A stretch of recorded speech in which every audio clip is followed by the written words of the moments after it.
काहे इंतजार हो जाला मन नहीं मानेला दिल से प्यार हो जाला मन नहीं मानेला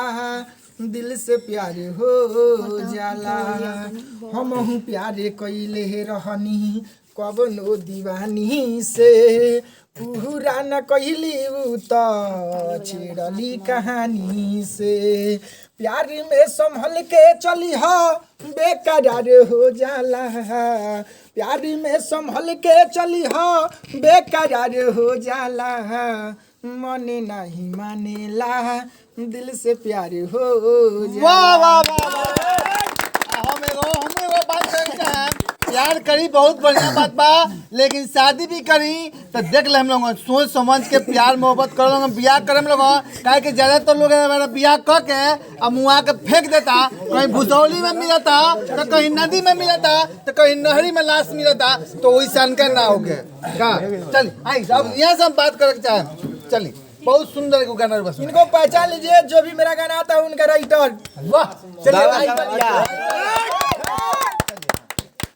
भाई से भाई लड़े कि भाई से भाई लड़े लड़वले पड़ोस बा मनही के पड़ी तोहरा मनही के पड़ी तोहरा जबनवे के दो घर फूटे गंवार लूटे जब तक पड़ोसिया घर में घुसी ना भाई भाई में झगड़ा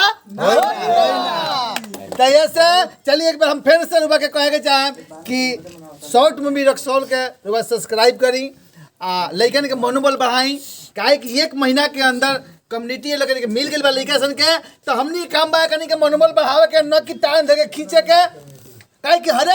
एक आदमी चाहता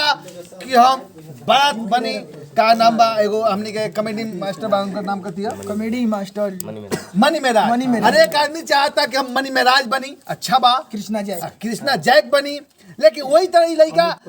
चार वाल बासन के हमनी के ऊपर जाई सन अब हमनी के काम बा एकनी के ऊपर ले जाए कि नीचे ले जाए लेकिन हर एक आदमी के हम अनुरोध करता नहीं कि लड़कन के सपोर्ट करी सब्सक्राइब करी